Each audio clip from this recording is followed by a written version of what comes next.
బ్రహ్మానందం గారు అన్నట్టు కంచమేటి ఎంత ఉంది అన్నట్టు ఉన్నది కదండి. ఈ పెనం ఏంటి ఎంత ఉంది అనుకున్నారు. ఈ పెనము బాగానే ఫ్రైల కోసం తీసుకున్నామండి.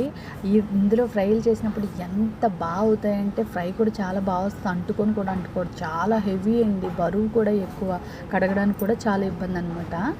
కువైట్లో ఎప్పుడు పెసరట్టు అన్నది నేను ట్రై చేయలేదు, కానీ పెసరట్టు ఎలా అయినా వేసుకోవాలని చెప్పి పిండి అయితే రుబ్బేసుకున్నాను అనమాట.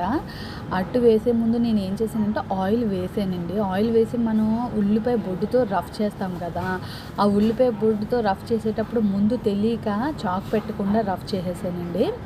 దానివల్ల నేను చాలా ఇబ్బంది పడ్డాను. చూడండి, చేతి వేళ్ళు అయితే చాలా కాలిపోయాయి అనమాట.